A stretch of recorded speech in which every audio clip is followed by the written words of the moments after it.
orders the interdiction of Chris Obore and 6 other parliamentary staff currently on remand in Luzira prison. By the head of prisons who is in charge and told us, indeed, our leader is in intensive care unit. Also tonight, Dr. Besigye is in a critical condition according to reports from Mulago Hospital. Have expected love, friendship near him, prayers.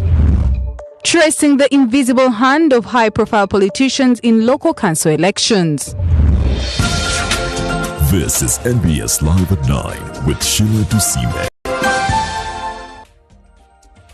Welcome to Live at 9 tonight. My name is Sheila Dusime. Let's get into the stories. The extraordinary summit of troop contributing countries to the AMISOM peace support mission in Somalia, with President Yoweri Museveni declaring that Africa will not abandon Somalia despite the withdrawal of financial support by some Western partners. The 3-day summit brought together heads of state, military leaders and development partners to discuss the future of peace operations and long-term stability in Somalia.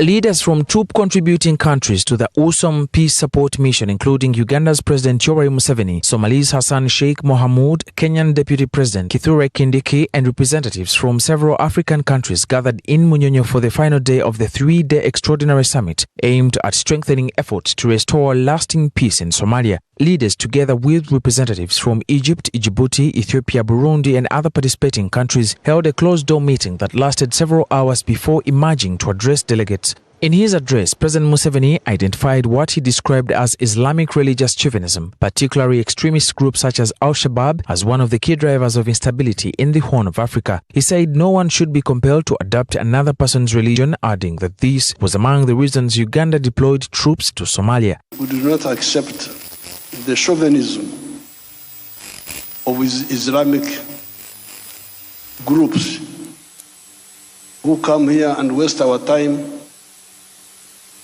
that they want to impose themselves on society. We had the same problem with Sudan, Khartoum, and now it was coming up in Somalia. The chauvinist groups should leave us alone. Museveni also stressed that even if Western countries withdraw financial support through their institutions, Africa must remain committed to Somalia. He said that Somalia is not going to be abandoned, noting that Africans have historically taken responsibility for resolving their own conflicts. Is that these Western countries pulling out, this is not a problem. If they want to pull out, they pull out. Because all the problems we have solved here, we never did them with anybody's support. We can manage. That's what we agreed in the closed session, that Somalia is not going to be abandoned because of some other people outside. And we have the capacity. Whether the others pull out or not, we shall manage. The chairperson of the African Union Commission, Mohamed Ali Yusuf, said the African Union and its member states remained committed to supporting Somalia until lasting peace and stability is achieved. The number one message is that Africa remains fully committed alongside Somalia. The second message, that we are determined to preserve the gains of AMISOM. The summit comes at a time when the United States announced plans to end its funding for the United Nations Support Office in Somalia, a move expected to strain ongoing peace support operations that have been sustained for years. The focus now shifts to troop-contributing countries and the African Union as they seek alternative sources of funding to sustain the peace mission and support long-term stability in Somalia. Now we'll be looking at our opinion question for tonight, and later on we'll be going through the feedback. The question is, share your views on how best African countries can support Somalia to bring about peace. The hashtag is NBS Live at 9. Please share your feedback and we'll be going through it later on in the bulletin. Back to the news. The Thanksgiving service marking the 33rd coronation anniversary of Kabaka Ronald Muwenda II was held at Watoto Church in Bwegere, Chira Municipality. Katikiro of Buganda, Charles Peter Mayiga, in his address, urged Kabaka's subjects to become champions of protecting, promoting and encouraging others to embrace Buganda's culture and traditions, saying this is essential for preserving and strengthening the kingdom kingdom's heritage.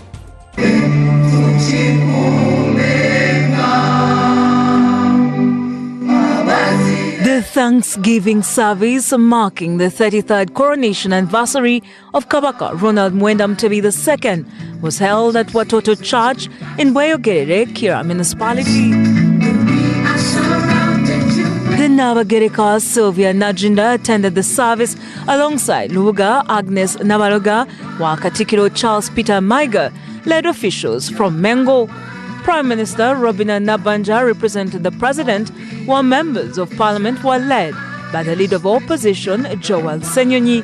The service was led by Bishop Julius Rotolonyo of Watoto Church. As we give tribute to the Kabaka on this beautiful day. In his address, Katikiro Charles Peter Maiga congratulated the Kabaka, saying the Kabaka's 33 years on the throne have not been years of stagnation, but of progress and transformation. Uganda Kingdom also thanked President Yoweri Museveni and the government for amending the constitution and returning some of the kingdom's properties, although it noted that several assets are still outstanding. We shall embrace education, and we shall understand politics and the world around us. We shall embrace religion and praise God. Even then, we must never lose understanding of the biblical story of the Tower of Babel. It should be our responsibility to appreciate and protect our inheritance from our forefathers without timidity or even confusion. In President Museveni's message, read by Prime Minister Robina Nabanja, the President congratulated the Kabaka on reaching the milestone and thanked God for granting him good health and commended his peaceful and dignified leadership. Your Majesty's leadership has been central to mobilizing our people for critical development initiatives. Museveni also thanked Uganda Kingdom for its contribution to the fight against HIV and AIDS, malaria and other diseases. The NRM government has always maintained that cultural institutions are not an obstacle to modernity.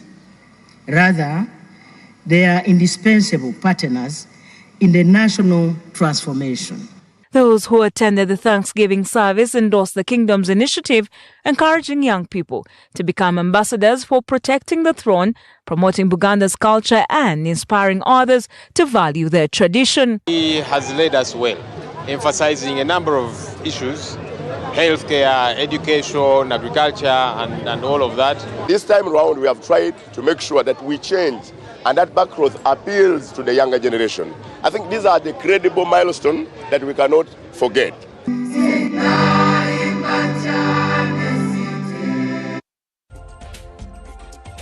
The Minister for Kampala, Ms. Kabanda, has accused former Speaker of Parliament Anita Annette Among of frustrating the operations of the Kampala Capital City Authority, thereby hindering the authority's efforts to properly manage the capital city. The remarks followed concerns raised by members of Parliament on the Physical Infrastructure Committee, who criticized KCCA officials of allegedly turning a blind eye as businessman Hamis Chigundu continued construction in the Nachivo Channel without intervention.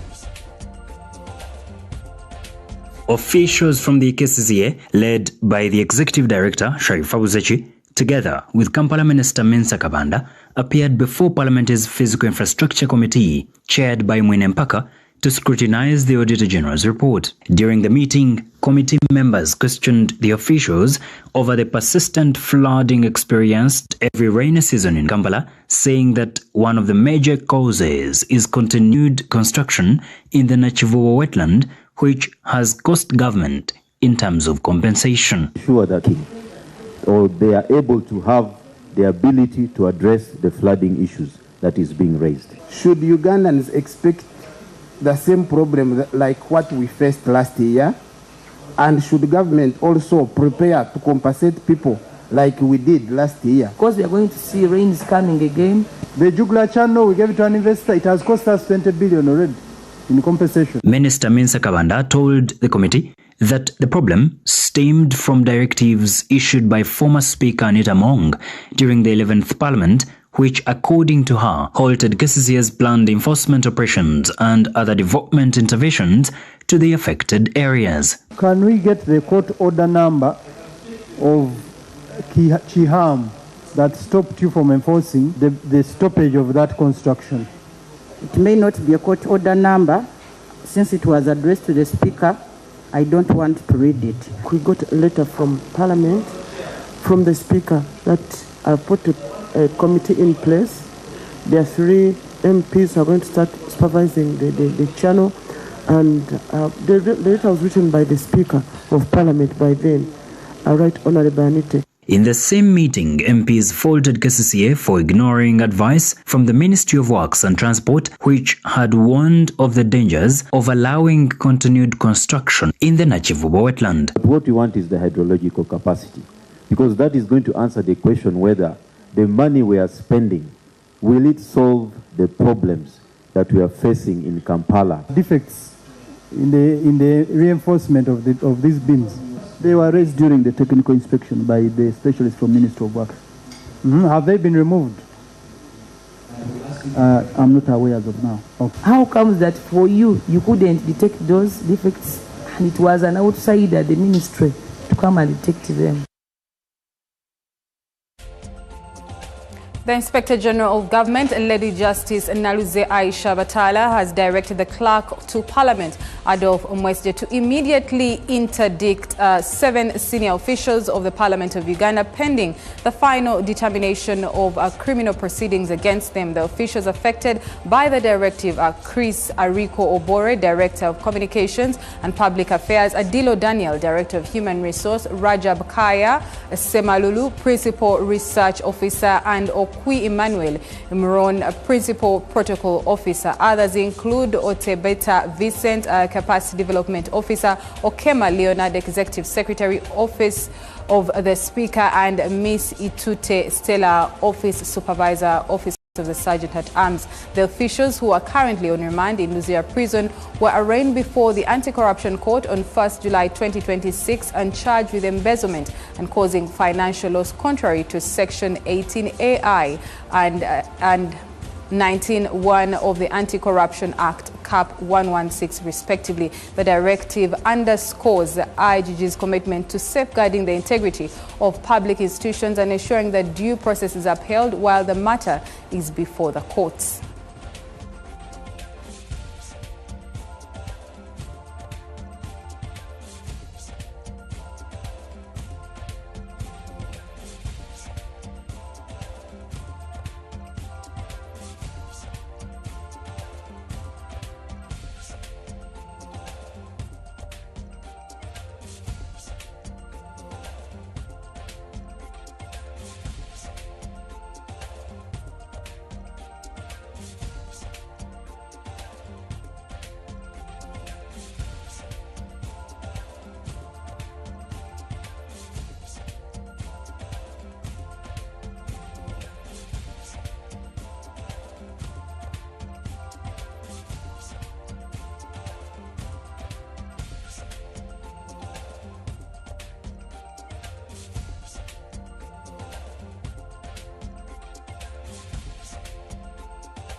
Now back to our earlier story on Somalia. We are joined by policy analyst Mr. Joseph Othino, who will be joining us via Zoom. Thank you very much for joining us this evening. Always a pleasure to have pick your mind on what is going on. Now, regarding Somalia, what does the decision by the African countries not to abandon Somalia mean? What does that mean for us?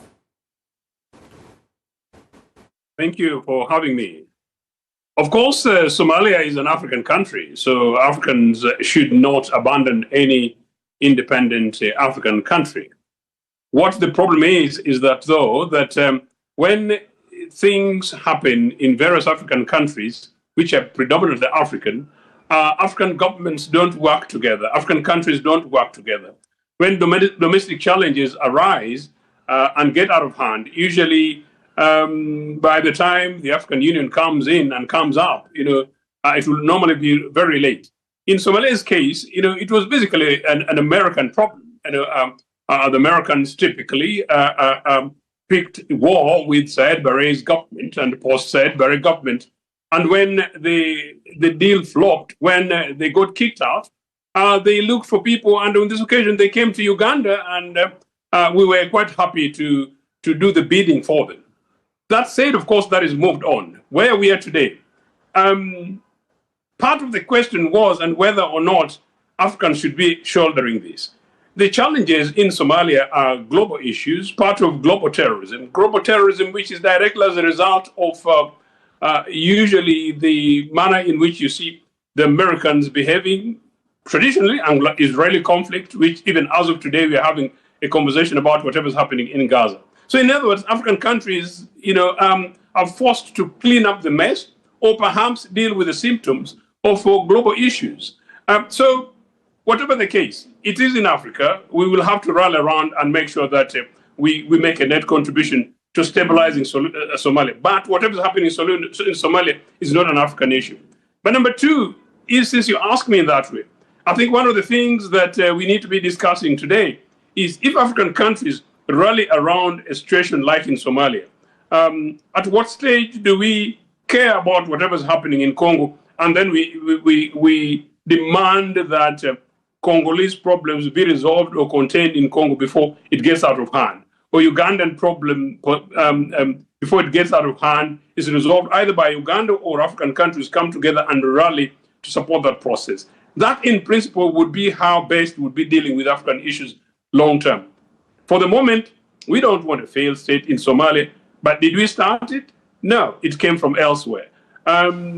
So I don't know whether that makes sense to you from this perspective, but I think the Somali question, as I said, is a Middle Eastern question. The terrorism issue is not an African issue. It's basically a Middle Eastern question, and it's basically a foreign policy issue for the West. And in fact, I think Africans should not let Americans who started this process together with it. Okay, Mr. Otieno, in the wake of the withdrawal of the funding from the big players, do you think, in your view, can Africa alone financially handle Somalia?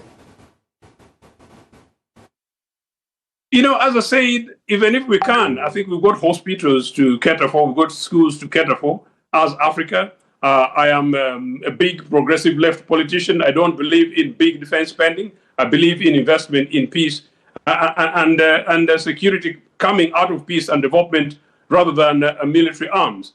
But if we're able to be decent enough with our budgets, if we're not able to loot and play corruption in various African countries, there's no reason why we can't mobilize resources to provide sufficient defense for our countries. But in Somalia's case, as the KSA at the moment, I think it's really very much about clearing up a mess that has already been created. I mean, you talk Somalia, but as I said, Congo is not resolved. We just about managed to fight the outcome in Uganda the other day. Sudan is a mess.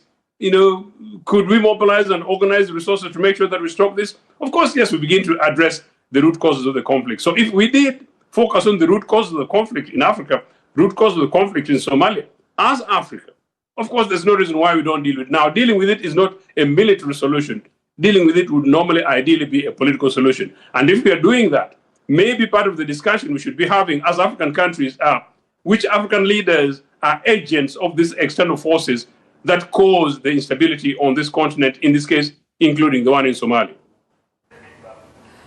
Thank you very much, Mr. Joseph Otieno, the policy analyst, sharing his feedback, and we are picking his mind regarding the issue in Somalia. Let's take a look at the feedback section. Feedback brought to you by. In business, you need advice, solutions, and sector expertise when it matters. Your new office space looks great. What's next? get it. Absa Business Banking. Now let's get into your feedback. We start with the question for tonight, and then we'll be moving into some of the feedback that we have received regarding that particular question. It will be coming up shortly. We'll have a look at the question there.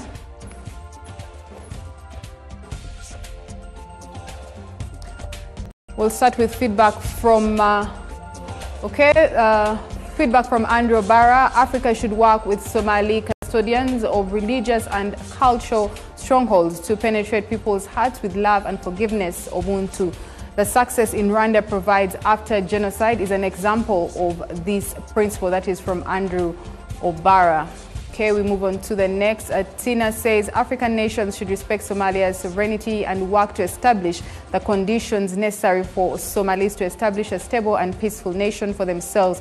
But they should also offer a security support, mediation, resources, and expertise. That is from Tina. We move on to Cosmas. African countries can best support Somalia by executing a coordinated strategy focused on coordinating USUM transition, sustaining national army training, supporting federation state mediation, and investing in infrastructure interconnection to ease cross-border transport. That is from Cosmas Teire.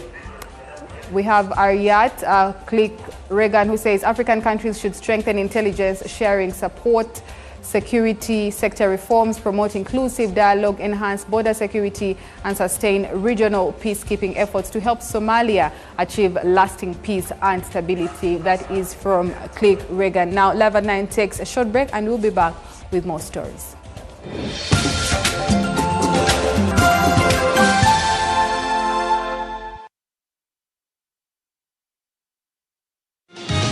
Malayuni Pride Bank. It is so easy. You just have to maintain a minimum monthly balance of 100K and we'll give you health insurance for free.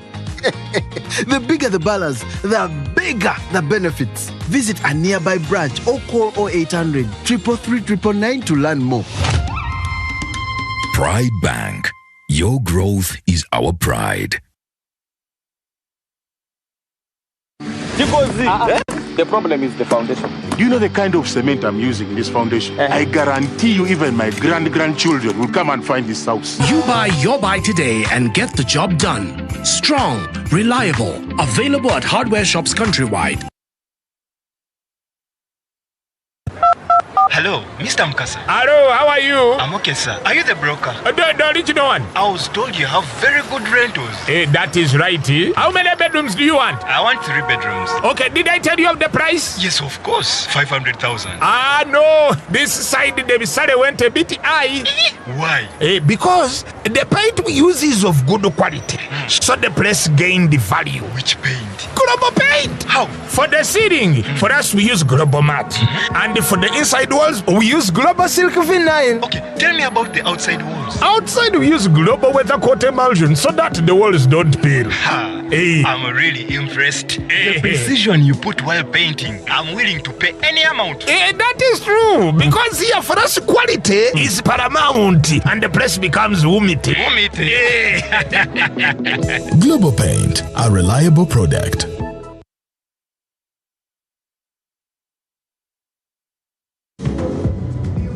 How do you make a party? You take time to prepare, to bring all the pieces together, to craft it right. The result, great refreshment. And that makes it time well spent. Club, brewed longer for longer refreshment. Uganda is moving forward. And at the heart of that movement is the most extensive fiber network in East Africa, with more than 15,000 kilometers of fiber and over 5,000 telecom mast sites. Soliton Telmec is the backbone that enables Uganda's telecom and digital infrastructure, connecting government services, businesses, homes, universities, hospitals, banks, villages, and telecom masts. We don't just build networks, we maintain and commercialize critical infrastructure that supports national development. East Africa's leading fiber company, connecting Uganda with the most capacity. Soliton Telmec, building networks for life.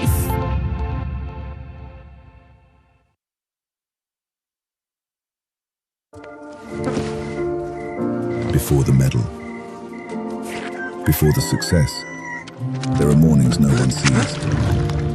Days you carry alone. Days the doors won't stay open. Days you need more than you have. Fighting for something bigger than yourself. In those moments, it is the people that show up for us. A hand, a loan, a door that stays open. A silent push to get you moving again.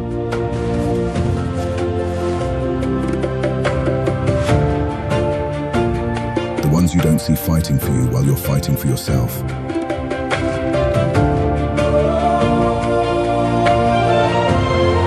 That's what it means to have someone on your side. I&M Bank, on your side.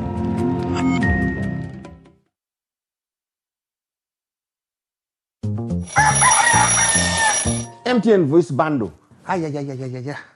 Load. Hey. Hello, Mama. Hey, it is me, your son, Opio. Hey, now, Mama, listen to me. MTN has the offer.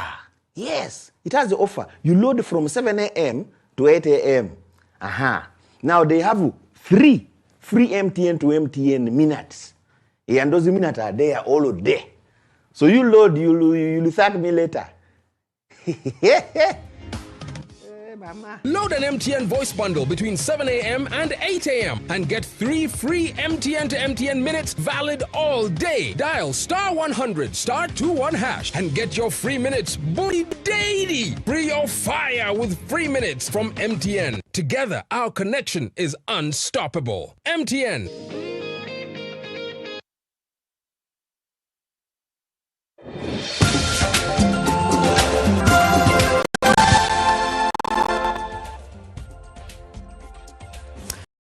Welcome. Mulago National Referral Hospital has reportedly informed a delegation from the People's Front for Freedom that opposition leader retired Colonel Dr. Kizza Besigye remains in critical condition. The hospital's Deputy Executive Director, Dr. Sekabira John, is said to have disclosed this during a meeting with a 10-member delegation from the party that had gone to check on his health. However, the Uganda Prison Service spokesperson, Frank Baine, maintains that Dr. Besigye is stable. Reports circulating on digital media have presented a mixed information regarding the health of opposition leader, retired Colonel Kizza Besigye. Today, a 10-member delegation from the People's Front for Freedom visited Mulago Referral Hospital seeking an update on his condition. According to the members of the delegation, the hospital's Deputy Executive Director, Dr. Sekabira John, informed them that Besigye remains in intensive care unit and that his condition has not shown improvement. And we started at the office of the director of Mulago Hospital, who briefed us that our leader is in an intensive care unit. Intensive care unit, in simple terms, is a space where you put patients who are very critically ill. The hospital did not provide further details about Besigye's medical condition and did not allow the delegation to access the intensive care unit. Despite the development, members of the delegation expressed the hope for his recovery. We are very worried, but we continue to pray for him that he recovers quickly to come and fight for peace and freedom. We have not seen him, but we have confirmed that is in intensive care unit. We are so afraid that 3 days down the road or 4 days down the road, he is not yet responding. That is why he is still kept in intensive care unit. However, the Uganda Prison Services spokesperson Frank Baine told NBS that Dr. Besigye is stable. That is speculation. We want to confirm to anybody listening that he's stable, and the prisoners team, together with the Murago team, are managing the situation. And of course, the man left the intensive after being sure that everything was okay. Now he's on board 6 private wing, but we are guarding it. You take it from me. Meanwhile, security remains tight around Besigye, with police and other security agencies maintaining a heavy presence at the hospital. 9 supporters of the National Unity Platform have been released from detention after spending nearly 6 years on remand without trial. Speaking to journalists at the party headquarters, NUP Secretary General David Louis Rwongea condemned the prolonged detention, saying it had disrupted their lives, and pledged that the party will support them as they rebuild their lives. Headquarters in Kovle, there was a jubilant atmosphere as party officials welcomed back Yasin Sechtoliko, alias Machate, Kalanzi Sharif, Chintu Abdallah, Gibusiwa Abdukarim, Musa Kavoma, Joseph Mwangi, Jime, Galukande, and Patrick Masi, who had just been released from prison. Speaking after receiving them, National Unity Platform Secretary General David Louis Rwongea lamented what he described as 6 lost years of their lives, insisting that they should never have been imprisoned in the first place. In the first place, they did not commit any offense. They did not kill anyone. They did not steal anyone's item. But they've been in detention for close to 6 years now.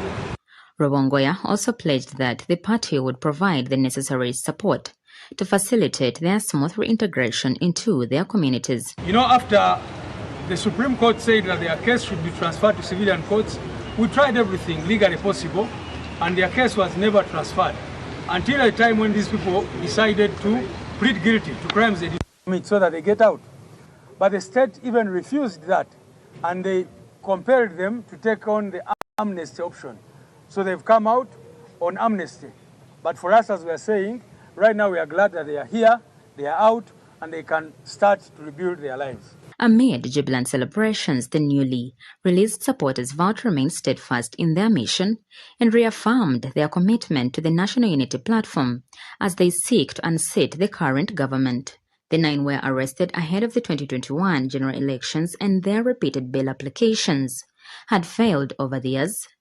The 9 were arrested ahead of the 2021 general elections, and their repeated bail applications had failed over the years. Among the most prominent is Yasin Sechtoliko, alias Machate, who faced charges related to the alleged possession of explosives.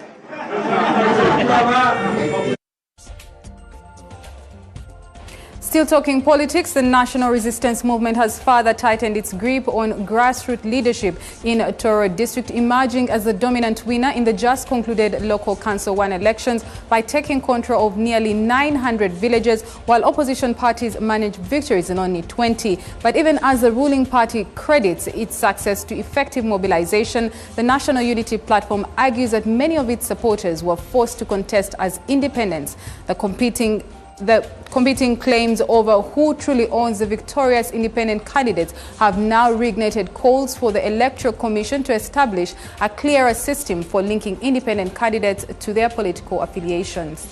Just like many other districts across the country, Tororo recently held Local Council 1 elections, with more than 900 other districts, 1,337 villages going to the polls. The chaotic exercise came after nearly 400 candidates were declared unopposed during the nomination. From the villages where elections were conducted, the National Resistance Movement emerged as the dominant party, winning more than 400 LC1 chairperson positions. Other political parties like Forum for Democratic Change and the Uganda People's Congress managed to secure only about 20 villages combined, while the National Unity Platform failed to secure even one win under its party ticket. The NRM leadership in Tororo says the outcome was expected, attributing the party's strong performance to extensive grassroots mobilization and hard work ahead of the elections. For us, we were prepared for a long time for this exercise. When the roadmap came out after the general elections, that of the president, we only continued with the mobilizing our people, bringing them together. The National Unity Platform, however, offers a different explanation.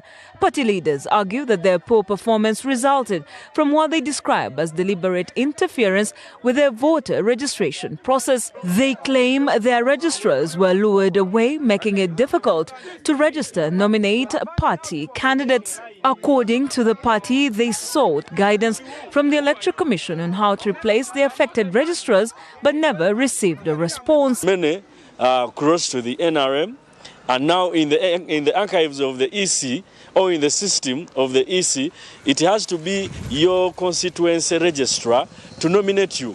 And that's where we got challenges. Despite failing to field candidates under the NUP ticket, the party insists it encouraged its supporters to contest as independent candidates, a strategy it says paid off in several villages. And you shouldn't get shocked that the majority independent LC ones that have won elections in Tororo are from the National Unity Platform. The NRM, however, dismisses that claim, maintaining the most successful independent candidates are actually NRM members who lost in the party primaries but still went on to win with the support from the electorate. That assumption is very wrong.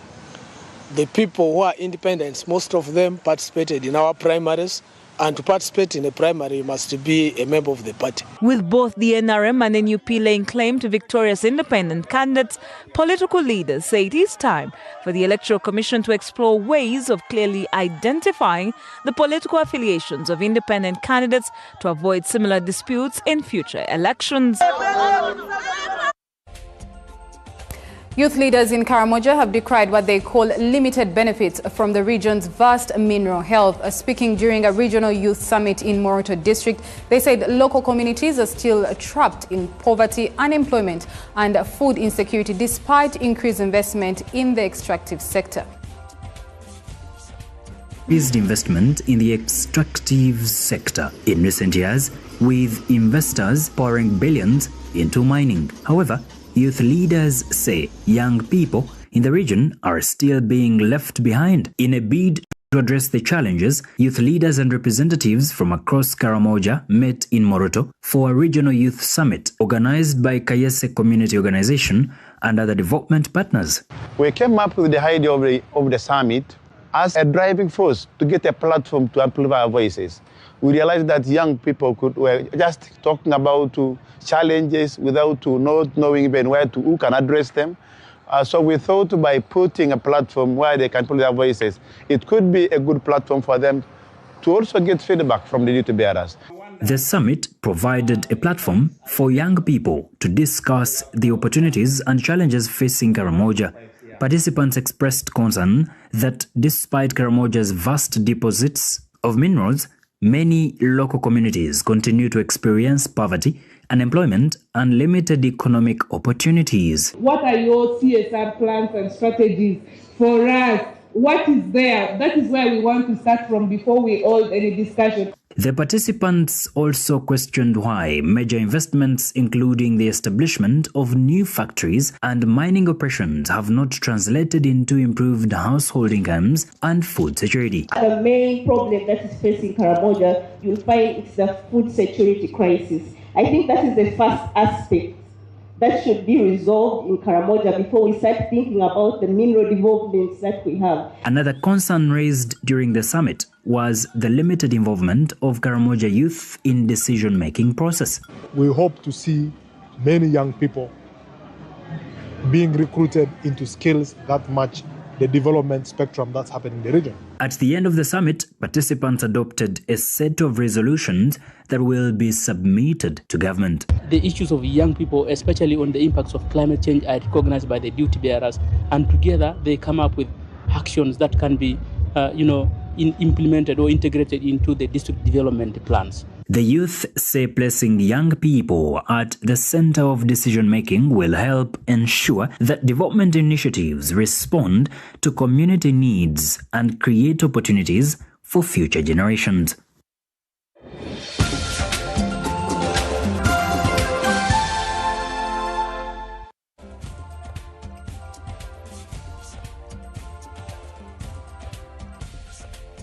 We now get into the social space. We look at what is online, and we start with the head of state. Today at Speak Resort Munyonyo, I chaired the second extraordinary summit of heads of state and government of the troop contributing countries to the African Union support and stabilization mission in Somalia. I pointed out that Uganda's involvement in Somalia was never because we share a border, but out of principle and a strategy. We rejected the extremism that seeks to impose itself on African societies and stood in solidarity with our brothers and sisters. Africa has a rich history of respecting one another's identity, and I remain confident that through our collective efforts, we shall continue supporting Somalia's journey towards lasting peace and stability. I thank the troop contributing countries and their leaders for their commitment and sacrifice in the pursuit of a peaceful and stable Somalia. That is from His Excellency Yoweri Kaguta Museveni, President of the Republic of Uganda and Commander-in-Chief. Now, Live at 9 takes a short break, and we'll be back with more stories, including business and sport.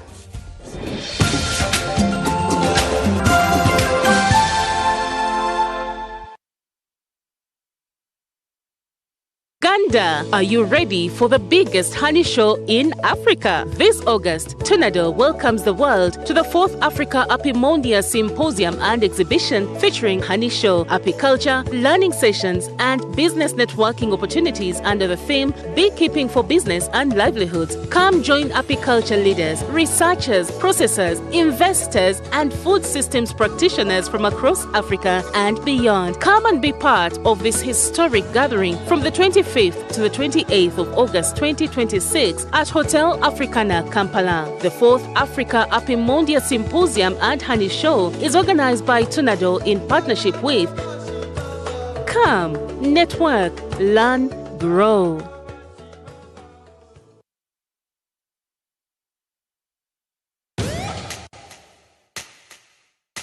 We don't need anyone's permission to move forward. What we need is the power to do it our way. Spiro is not your typical EV company. It's the power grid for African ambition. A network that connects Nairobi to Kigali, Lagos to Lomé, Dar to Kampala. Not with cables and wires, but with clean, quiet, relentless movement. This is Africa, powered by us.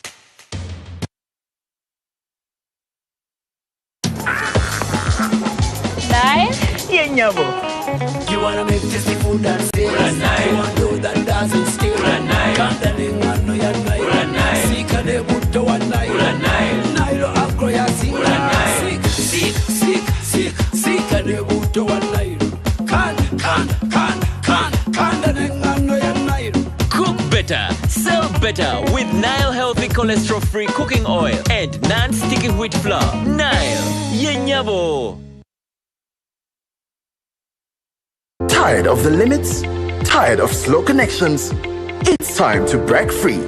Introducing BCC Net from Blue Crane Communications. Choose the package that fits your life. BCC Lite, BCC Pro, and BCC Extreme. For every need, every moment. Learning, conferencing, gaming, and so much more. Switch to BCC Net today. BCC Net.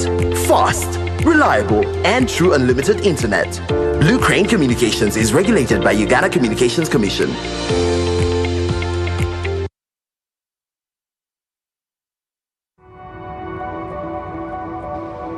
You need a bigger space to grow your business. You need to be ready for any season. You need faster checkouts for these busy days. In business, you need advice, solutions, and sector expertise when it matters. Your new office space looks great. What's next? We get it. Absa Business Banking.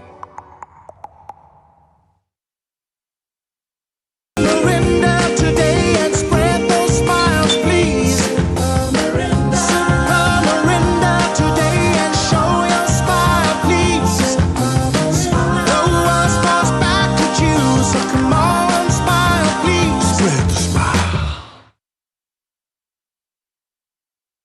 Why pay for someone else's repairs?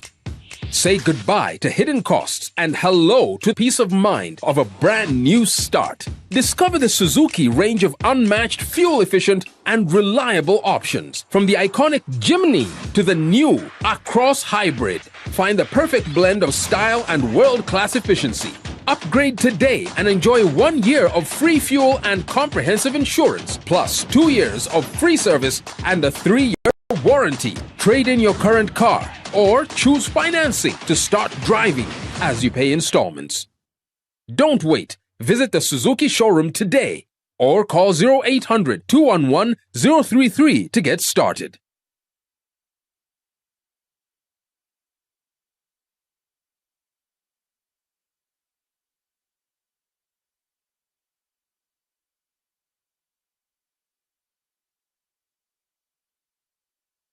Spice up your breakfast with Prestige margarine, easy to spread and fortified with vitamins A, D and E in the original and vanilla flavor, turning everyday moments into quiet indulgence. And now, a delightful new experience unfolds. Introducing Prestige Fruity, a luscious fusion of creamy spread and strawberry flavor, bringing everything you love into one simple, delicious layer. No extra spreads, just pure fruity satisfaction in every bite. Prestige margarine, sprayed it, taste it, love it. Available in all shops and supermarkets nationwide. Distributed by Chapa General Enterprises, located at shop number 3, Rafik Building, Chikuwo, Kampala.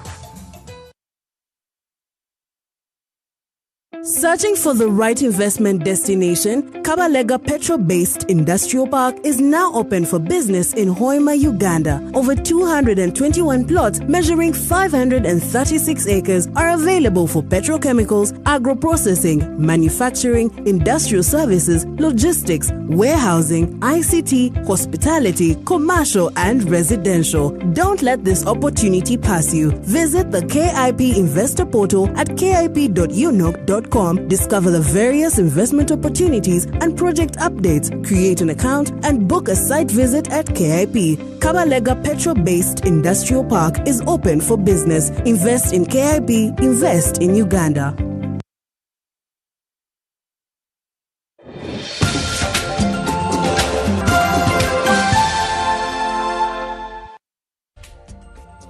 Welcome back. Growing concerns over heavy-handed political interference from high-ranking city council officials and local members of parliament have marred the LC1 elections in Barra City, resulting in the nullification and cancellation of voting across 7 villages. The interference, characterized by top leaders openly backing preferred candidates and attempting to influence village registers and electoral officials, triggered intense divisionism, chaos and violent clashes among rival voter factions.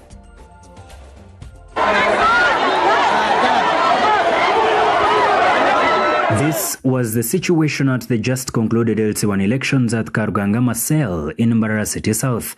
The election here was cancelled alongside 6 other villages in the city's 186 villages. Those cells, they became violent and we had no choice but to cancel them. But we are hopeful that we shall have a repeat of those elections. Voters and candidates reported heated confrontations at several polling stations where political party allegiances and high-level patronage turned usually localized village elections into bitter battlegrounds. Bannabyabufuzi abali waggulu bwe tutuuka tuva ku kigendererwa ate nga ba movement bava ku NRM. Local residents and civic group leaders pin politicians, especially MPs and councillors, that turned what should have been community-driven grassroots election into personal proxy wars. This, they say, is for future political gains, yet causing divisionism. They are no longer working for the people, they are working as brokers of politics. Because you cannot go through when you are a member of parliament without passing through LC1s.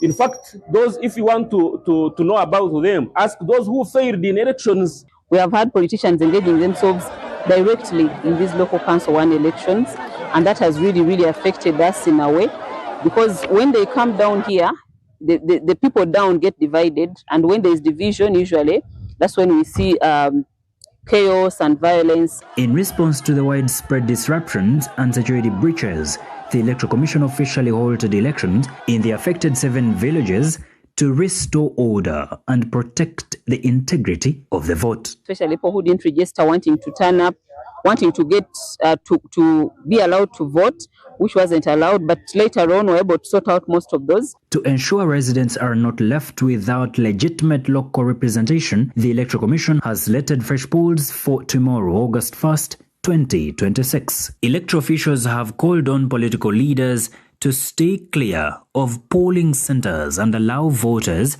to freely choose their local leaders without intimidation. So we kept on telling them to keep away. Some did, but others were able to influence. But we thank God that we were able to manage elections in most of those areas. All eyes are set on the Electoral Commission and security agencies to see whether the fresh polls on August 1st will proceed peacefully or fall prey to the same high-level political meddling. Authorities in Bujiri district have raised concern over the rising cases of teenage pregnancies, which they blame on parental negligence. Bujiri leaders have now passed bylaws targeting practices that contribute to teenage pregnancies and early marriages. They are now urging parents to take greater responsibility in raising their children. In Uganda, Bukedi sub-region has the highest rate of teenage pregnancy at 25.9%, followed by the Busoga region at 22.6%, according to a 2022 Uganda Bureau of Standards report. The cases are mainly being driven by poverty and cultural practices that are said to be promoting the abuse of young girls. 8.9 million girls aged 10 to 19 are at risk of harmful cultural practices, including arranged marriages. In Obugoyozi village in Namayemba Town Council, Bujiri district, is where we met Resti Kagoya, 14-year-old former pupil of Bugoyozi Primary School, whose future was destroyed by a senior 3 student upon promising her shoes and 2,000 shillings. Despite not receiving the promise, Kagoya got pregnant in the process and even never got the 2,000 shillings and the shoes. Kagoya's mother, Sylvia Nawide, says she learned of her daughter's pregnancy from school authorities who informed her that she's always sleeping while in class. Says she has tried to approach parents of the boy for assistance, but surprisingly the boy's family has since abandoned them, not even checking on the baby. The in-charge of Ugoyozi Health Center 3, Mary Akwath, says they receive an average of 10 teenage girls every month seeking antenatal care. We found out that there are very many factors behind it. And these children who are getting pregnant, they get pregnant, most of them get pregnant even when they're at school, and also some get after dropping out of school. The Bujiri LC5 Vice Chairman David Walugada blames traditional leaders for misleading locals that they possess herbs that prevent teenage girls from getting pregnant. I'm going to fight tooth and nail to say to it that we reduce teenage pregnancies. The problem is about parenting. The parents are not doing what they need to do. Ogo University lecturer Olivia Nina Robhanga says she conducted the research after finding that many girls in the district were engaging in early sex. She attributes this to luring at night fundraising events and exposure to pornographic videos. While the community development officers are doing their job and the district health officers, the findings suggest that the out-of-school adolescents have not been reached by these services. They talk about youth-friendly services being provided at the district, but the findings did not cite any of that among the information sources that the young people are seeking. So there is a gap that needs to be addressed by the district technical staff. Bujiri leaders have now passed bylaws to manage the rising teenage pregnancy cases, urging parents to take greater responsibility in raising their children. Banning nighttime fundraising and social events. These ones here push our children, those ones out of school, go out and start sleeping with men within these fundraisings. Ministry of Energy is on the spot of a failure to account for shillings 29.7 billion for project-affected persons. The officials from the Ministry of Energy on the spot and Mineral Development, led by the Permanent Secretary Pauline Irene Batebe, were appearing before the Public Accounts Committee of Parliament, chaired by Patrick Nsamba, to answer queries related to delayed completion of Rural Electrification Agency persons. You had compensated only 14 billion to the PAPs. You have just scratched the government counterpart funding of 17 billion from government with a difference of 1 billion. You still have 16 billion to account.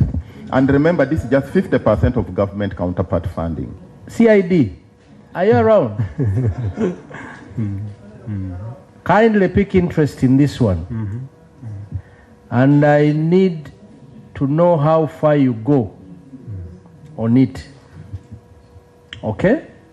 That implies that you're going to go and investigate the PAPs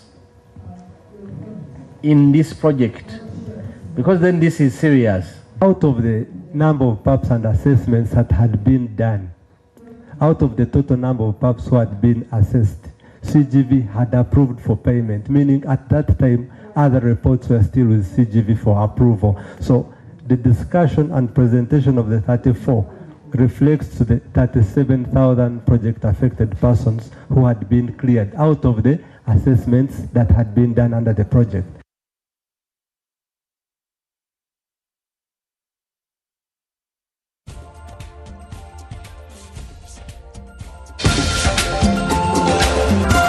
More to come, brought to you by... Everyone knows we use Global Paint Undercoat. Now, for the best results, I continue with Global Paint's products. Global Paint, a reliable... When we come back, we'll be looking at the cricket cranes that have been flagged off for the final leg of the ICC Cricket World Cup.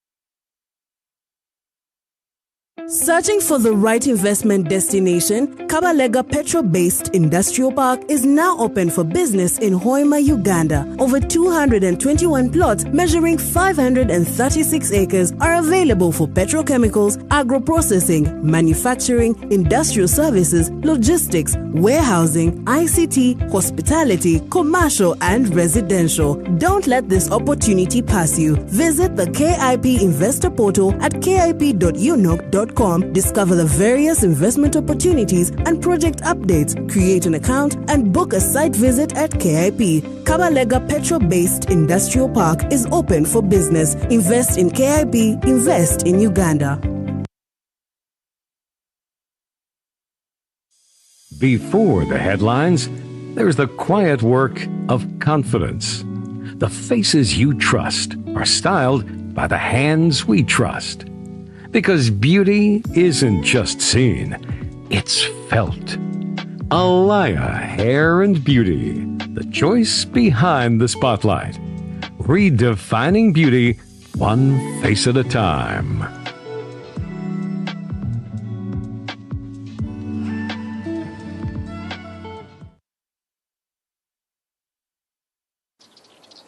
Sometimes escape begins above the clouds, where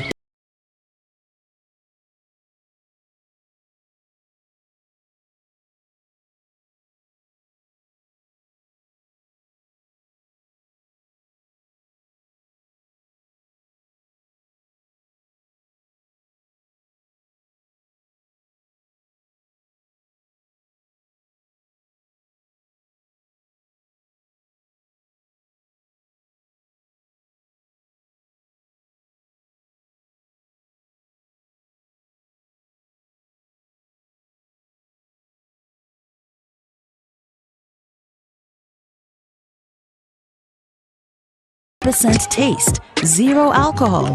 Try it, savor it, feel it elevate every moment. Sip after sip, gulp after gulp. After all, life's about turning ordinary thrills into golden chills.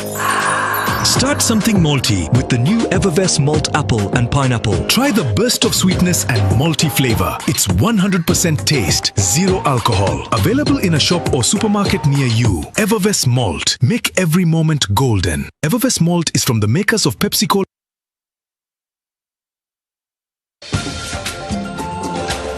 Business Pulse, brought to you by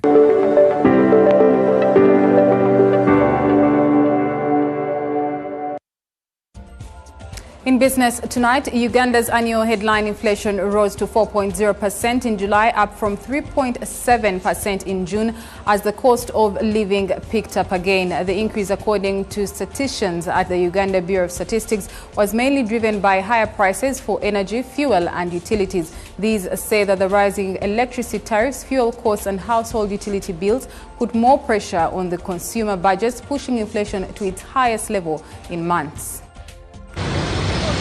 Every trip to the fuel station, every power bill, and every grocery run is now a reminder that life is getting more expensive for families. That reality is reflected in the latest inflation figures, with annual headline inflation increasing to 4.0% in July from 3.7% in the previous month, driven largely by higher energy, fuel, and utility costs. According to statisticians at Uganda Bureau of Statistics, the increase highlights the significant influence of energy-related costs on the broader economy. In the headline inflation, we have the annual energy, fuel, and utilities inflation.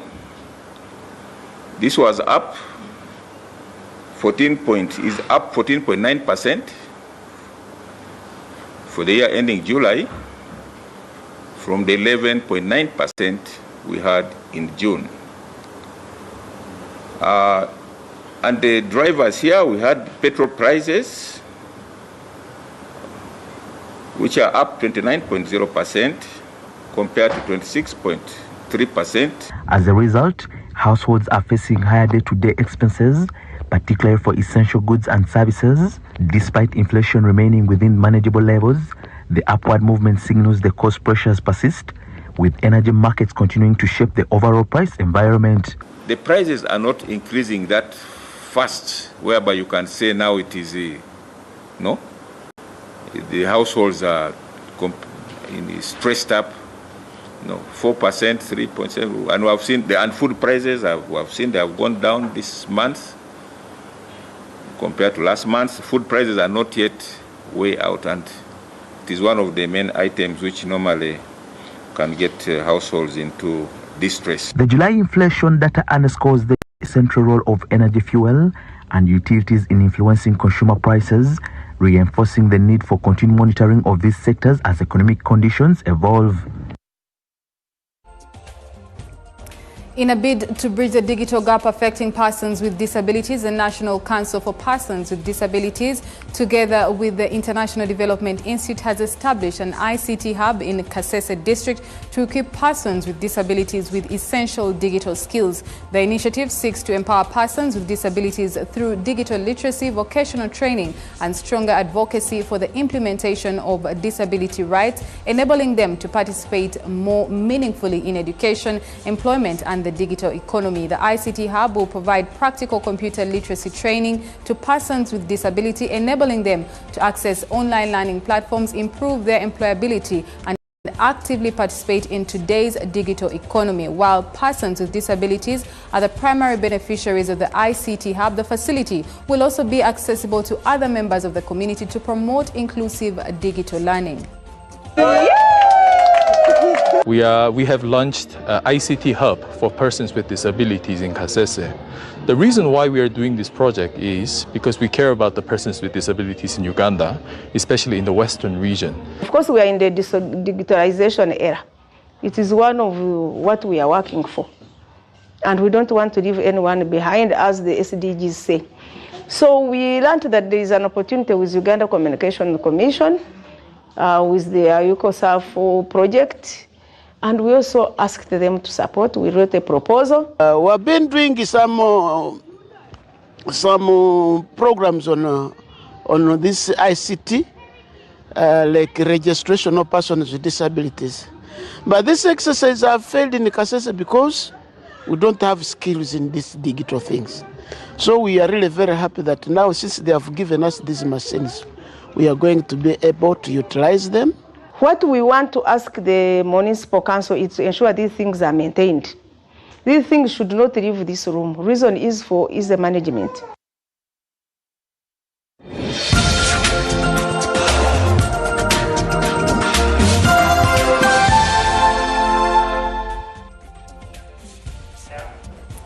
In sport tonight, the cricket cranes have been flagged off for the decisive final leg of the ICC Cricket World Cup Challenge Leg B in Tanzania, where Uganda will be chasing qualification for the next stage of the 2027 ICC Cricket World Cup pathway. Uganda heads to Dar es Salaam unbeaten and top of the 6-team standing with 18 points after 8 wins and 2 non-results, needing 3 victories from 5 matches to guarantee progression. I think we are excited to play a tournament because we have dominated the last 2 tournaments in Kampala and in Hong Kong, and we want to go there and do the same things, and we are ready to go because we did the hard work now, and it's time to go and enjoy ourselves. Boys are ready, boys are fit, and go to Tanzania, Dar es Salaam to go and perform and do the well for the team. I think all the teams are important. All the teams will have to win their games because of the qualification, and I think we will go there and beat all the teams, and we focus each and every game. Guys are excited about the upcoming tournament. We've had very good preparations right from March when we had the Namibia tour. After Namibia, we had the India tour, and we've had our own training sessions locally, where we've done everything in our abilities to get the boys ready. We've had match simulations, we've had practice games, we've had one-on-one sessions, we've had team discussions. So the team is ready. Everybody's looking forward to the tournament. Well.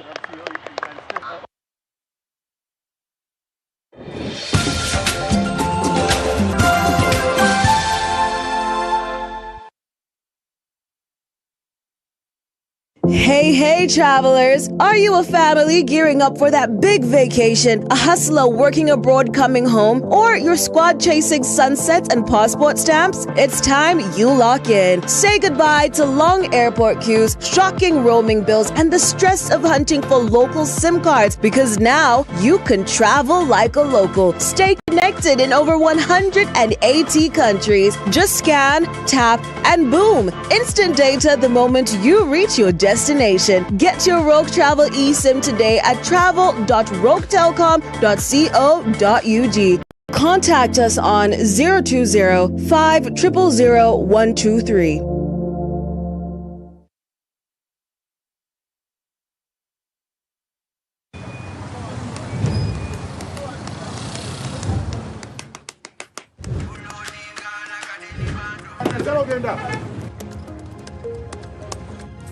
And that's it for today.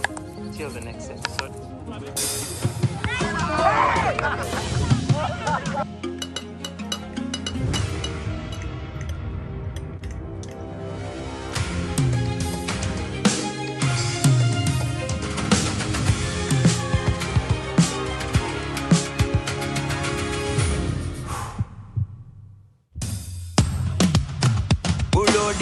Like a daily bando, like a daily bando, like a daily bando.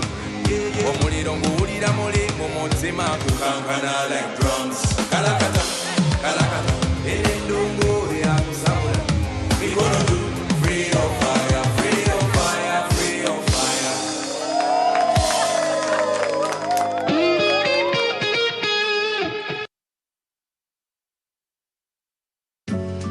Looking for a vacation of a lifetime? Cross the equator and discover Pineapple Bay Resort. Enjoy exceptional life's luxuries. Spend quality time with family, friends, or even that special someone. Get in touch with nature with our range of outdoor activities. The calming tranquility of water, breathtaking views, moving memories around campfires. It's all here.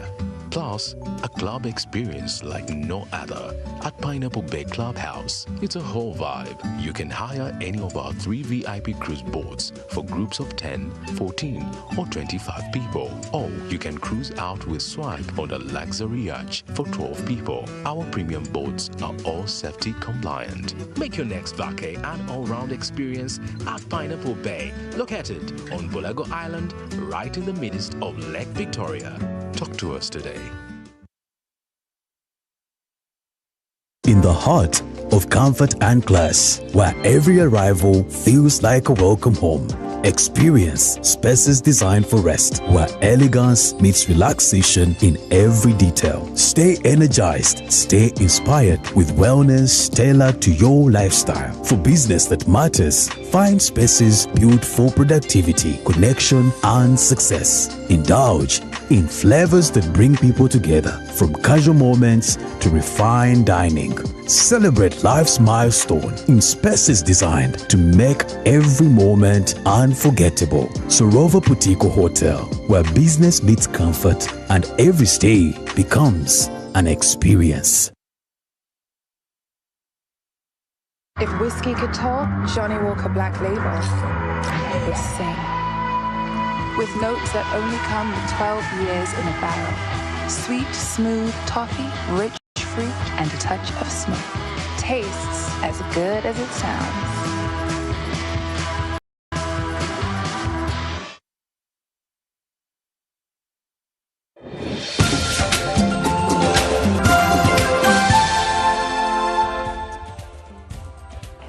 Thank you very much for joining us for Live at 9 tonight. Of course, it's Friday, the weekend starts, but I will be here tomorrow and Sunday with Samson, bring you the latest from across the world. From me and the team, it's good night. Enjoy your weekend.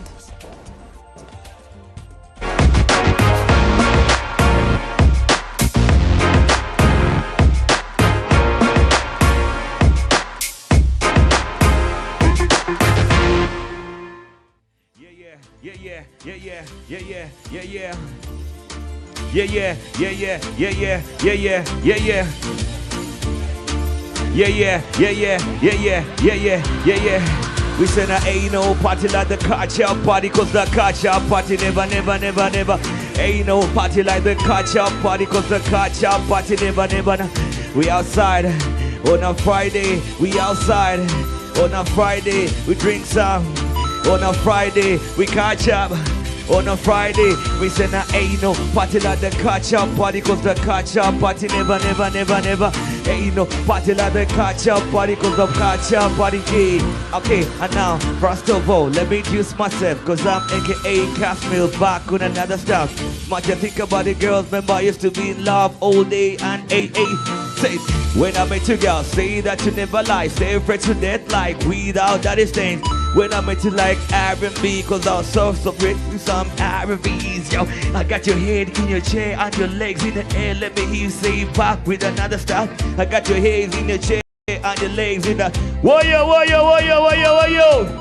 Ladies and gentlemen, welcome aboard. This is NBS Catch Up. This is